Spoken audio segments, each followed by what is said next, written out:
নমস্কার, আমি অর্পিতা আপনাদের সঙ্গে স্বাগত জানাই সেন চৌধুরী রান্নাঘরে। আজ আমি আপনাদের সঙ্গে শেয়ার করব চিকেন ভর্তার রেসিপি। আমি কিভাবে বানাই সেটাই কিন্তু আমি আপনাদের সঙ্গে শেয়ার করব। চলুন সরাসরি শুরু করা যাক। দেখুন, চিকেন ভর্তা বানানোর জন্য এখানে আমি বোনলেস চিকেন নিয়ে নিয়েছি, মানে যে ফাইবার পিসগুলো থাকে সেগুলোই। এবার আমি চিকেনগুলোকে প্রথমে আমি একটা প্রেসার কুকারের মধ্যে দিয়ে সেদ্ধ করে নেবো। আমি কিন্তু খুব তাড়াতাড়ি বানাচ্ছি, আপনারাও কিন্তু এইভাবে বানাবেন, দেখবেন তাড়াতাড়ি হয়ে যাবে। আর আপনারা চাইলে কিন্তু কড়াইয়েও সেদ্ধ করতে পারেন, কিন্তু আমি কড়াইয়ে সেদ্ধ করবো না, প্রেসার কুকারে স্টিম দিয়ে নেবো, তাতে খুবই তাড়াতাড়ি হবে। দেখুন, এখানে আমি প্রথমে মাংসগুলো দিয়ে দিলাম। আমি তো প্রেসার কুকারে আগে থেকে জল রেডি করে রেখেছিলাম। আর যদি এখানে চিকেনের মাপটা বলেন, তো চিকেনটা এখানে আমার প্রায় আছে 500 মতো তো আছেই, যেহেতু ফাইবার পিসের এটা তো ওজনটা একটু বেশি হয়। এখানে আমার 500 মতো চিকেন আমি এখানে প্রথমে দিয়ে দিলাম। এবার প্রেসার কুকারের মধ্যে চিকেনটা দিয়ে আমি এর মধ্যে দিয়ে দিচ্ছি পরিমাণ অনুযায়ী নুন, আর দিয়ে দেবো একটু গোলমরিচের গুঁড়ো।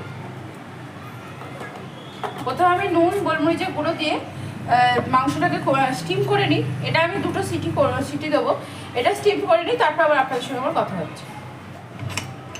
দেখুন, মাংসটা আমার খুব ভালো করে সেদ্ধ হয়ে গেছে প্রেসার কুকারের মধ্যে। আমি আপনাদের সামনে ঢাকনাটা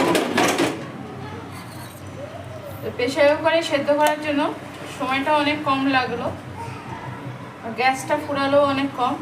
আপনারা চাইলে অবশ্যই কড়াইয়ে করতেই পারেন জল দিয়ে, তো আমার প্রেসার কুকারেই তাড়াতাড়ি হয় বলে মনে হয়। দেখুন, এবার চিকেনগুলোকে আমি এভাবে ছাড়িয়ে নেব, একটা স্পুন দিয়ে ধরে আর একটা দিয়ে এইভাবে আস্তে আস্তে করে পুরো সেপারেট করে নেব প্রত্যেকটা। আমি এবার সমস্ত চিকেনটা এইভাবেই কিন্তু আস্তে আস্তে ছাড়িয়ে নেব। দেখুন, এখানে আমি কড়াই বসিয়ে দিয়েছি, কড়াইয়ের মধ্যে আমি সাদা তেল দিয়ে দিয়েছি। তেলটা আমার ভালো করে গরম হয়ে গেছে। এবার আমি এর মধ্যে দিয়ে দিচ্ছি পেঁয়াজ।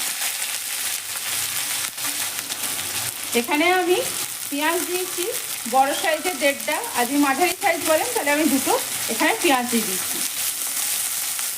পেঁয়াজটা আমি লম্বা লম্বা সাইজ করে কেটে নিয়েছি।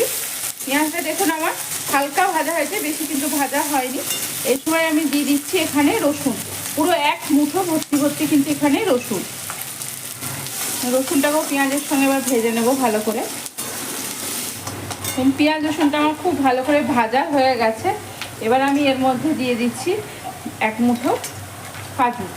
এখানে আমার কাজু আছে এই 12 থেকে 15টা মতো। কাজুটাকেও কিন্তু তেলের মধ্যে আমি খুব ভালো করে ভেজে নেব। দেখুন, এবার এখানে আমি দিয়ে দিলাম 3টে শুকনো লঙ্কা। কাজু, পেঁয়াজ, শুকনো লঙ্কা, রসুন ভালো করে ভাজা হয়ে গেছে। এবার আমি এখানে দিয়ে দিচ্ছি টমেটো, একটা বড় সাইজের টমেটো। আর দেখুন, একটা কাঁচা লঙ্কা অর্ধেক দিলাম, আর যা অর্ধেকটা ছিল সেটাও দিয়ে দিলাম, মানে এখানে একটা গোটা কাঁচা লঙ্কা আমি দিয়ে দিলাম। দেখুন, মশলাটাকে আমি খুব ভালো করে এবার নেড়ে নিচ্ছি। দেখুন, মশলাটা আমার খুব ভালো করে ভাজা হয়ে গেছে। এবার মশলাটাকে আমি কড়াইয়ের মধ্যে রেখে ঠান্ডা করব, আর গ্যাসের ফ্লেমটা কিন্তু অফ করে দিলাম।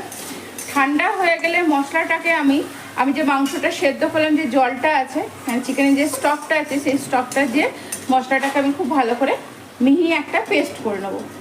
এটা ঠান্ডা হয়ে যাক, তারপরে মিহি পেস্ট করে নিই, তারপরে আমি দেখাচ্ছি আমি কিভাবে বাকি রান্নাটা করি। দেখুন, এখানে আমি একটা প্যান বসিয়ে দিয়েছি। প্যানের মধ্যে আমি দিয়ে দিয়েছি সাদা তেল। এখানে আমি 2 চামচ মতো সাদা তেল ব্যবহার করেছি। তেলটা আমার গরম হয়ে গেছে। এবার আমি রান্নাটা শুরু করব। প্রথমে আমি তেলের মধ্যে দিয়ে দিচ্ছি জিরে গুঁড়ো, ভর্তি 2 টিস্পুন মতো জিরে গুঁড়ো, টিস্পুনের থেকেও ছোটো একটা। দেখুন, এখানে আমি দিয়ে দিলাম ভর্তি 2 টিস্পুন জিরে গুঁড়ো, আর 1.5 টিস্পুন ধনে গুঁড়ো। এর আমি দিয়ে দেবো হলুদ গুঁড়ো। দেখুন, এবার সমস্ত মশলা তেলের মধ্যে আমি প্রথমে ফ্রাই করে নেব। গ্যাসের ফ্লেমটা কিন্তু মিডিয়াম করে ফ্রাই করবেন, মানে কষিয়ে নেবেন, যাতে কিন্তু মশলাটা পুড়ে না যায়। দেখুন জিরে ধনে গুঁড়ো আমার খুব ভালো করে ফ্রাই হয়ে গেছে। এবার আমি এর মধ্যে দিয়ে দিচ্ছি আদা বাটা। দেখুন আদা বাটাটা দিয়ে হালকা আমি ভেজে নিয়েছি। এবার আমি দিয়ে দিচ্ছি আমি যে মশলাটা ভেজে পেস্ট করে রেখেছিলাম সেই মশলাটা দিয়ে কিন্তু আমি এবার ভালো করে কষিয়ে নেব। গ্যাসের ফ্লেমটা একটু বাড়িয়ে দিলাম, বাড়িয়ে দিয়ে এবার মশলাটাকে কিন্তু আমি কষিয়ে নেব। দেখুন এখানে আমি মিক্সি ধোয়া জল দিলাম। মিক্সিটাও কিন্তু আমি চিকেনের স্টক দিয়ে ভালো করে এইভাবে ধুয়ে এর মধ্যে দিয়ে দিলাম। চিকেনের স্টক দিয়ে যে মিক্সিটা আমি ঝাঁকিয়ে রেখেছিলাম সেই জলটা দিয়ে দেওয়ার পরও কিন্তু আমি কষিয়ে নিচ্ছি। দেখুন এই সময় আমি দিয়ে দিচ্ছি নুনটা কিন্তু একটু ধরেই দিতে হবে, হাতে রেখে দিতে হবে, কারণ আমরা যখন চিকেনটা সেদ্ধ করেছি তখন কিন্তু আমরা নুন দিয়েই সেদ্ধ করেছি। দেখুন এখানে পরিমাণ মতো দিয়ে দিলাম নুনটা স্বাদ অনুসারে দেবে। এবার মশলাটাকে কিন্তু খুব ভালো করে কষিয়ে নিতে হবে। দেখুন মশলাটা আমার খুব ভালো করে কষানো হয়ে গেছে। এবার আমি যে মাংসগুলো সেদ্ধ করে ছাড়িয়ে রেখেছিলাম সেই মাংসগুলো কিন্তু এখানে আমি দিয়ে দিলাম। দেখুন সমস্ত মাংস দিয়ে আবারও কিন্তু মশলার সঙ্গে আমি খুব ভালো করে কষিয়ে নেব। দেখুন আমি এই সময় দিয়ে দিচ্ছি একটু কসুরি মেথি দিয়েও কিন্তু চিকেনটাকে আমি আবারও খুব ভালো করে নেড়ে নেবো। আমি কিন্তু এখানে একদম আপনার মিডিয়াম হিটে রান্না করছি, যাতে তলায় লেগে না যায়। তলায় লেগে গেলে কিন্তু রান্নার কালারটা একটু চেঞ্জ হয়ে যাবে। দেখুন চিকেনটা আমার মশলার সঙ্গে খুব ভালো করে মিক্সড হয়ে গেছে। এবার আমি দিয়ে দিচ্ছি পুরো চিকেন স্টকটা দিয়ে দিলাম। দিয়ে এবার আমি এটাকে ঢাকা দিয়ে ফুটতে দেবো।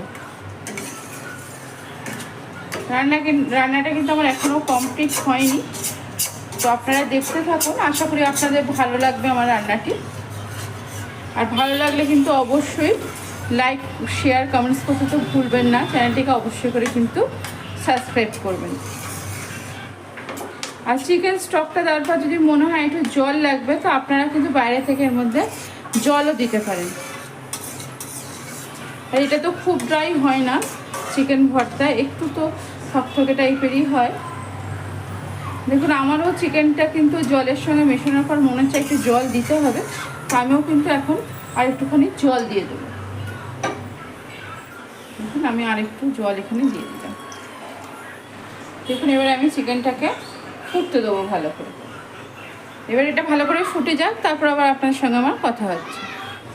দেখুন চিকেন ভর্তাটা আমার প্রায় হয়ে এসছে। এই সময় আমি দিয়ে দিচ্ছি বাটারটা একটু এইভাবে মিক্সড করে দেবো। দেখুন চিকেন ভর্তাটা হয়ে এসছে। এই সময় আমি এর মধ্যে একটা ডিমের কুসুম এইভাবে চিপারে ঘষে আমি দিয়ে দিচ্ছি। দেখুন কুসুমটা দিয়ে আমি একটু মিক্সড করে দেবো। দেখুন আমার রেডি হয়ে গেল চিকেন ভর্তা। এবার আমি উপর থেকে একটুখানি ফ্রেশ ক্রিম ছড়িয়ে দিচ্ছি। গ্যাসের ফ্লেমটা কিন্তু এবার আমি অফ করে দেবো। ফ্রেশ ক্রিমটা দিয়েও আমি একটু মিক্সড করে দিলাম। আপনারা চাইলে দিতেও পারেন, নাও দিতে পারেন, আমি একটু মিক্সড করে দিলাম। দেখুন আমার রেডি হয়ে গেল চিকেন ভর্তা। এবার আমি আপনাদেরকে একটা প্লেটে পরিবেশন করে দেখাচ্ছি এটা কিভাবে আমি পরিবেশন করব। দেখুন চিকেনটা আমি তো প্লেটে নিয়ে নিয়েছি। প্লেটে নিয়ে নেওয়ার পর ওপর থেকে ডিমের সাদা অংশটা এইভাবে দিয়ে একটুখানি সুন্দর করে সাজিয়ে আর দিয়ে দেবো ওপর থেকে একটুখানি বাটার এই মিডিলটা। আশা করি আমার ভিডিওটি আপনাদের ভালো লেগেছে। যদি ভিডিওটি ভালো লেগে থাকে অবশ্যই লাইক শেয়ার কমেন্টস করতে তো ভুলবেন না। চ্যানেলটিকে অবশ্যই করে সাবস্ক্রাইব করবেন। চ্যানেলটিকে সাবস্ক্রাইব করে আমার পাশে থাকবেন। আজ এখানে ভালো থাকবেন, সুস্থ থাকবেন, আনন্দ থাকবেন, অনেক অনেক সুখে থাকবেন। অবশ্যই জানাবেন কিন্তু আমার এই চিকেন ভর্তাটা আপনাদের কেমন লাগবে।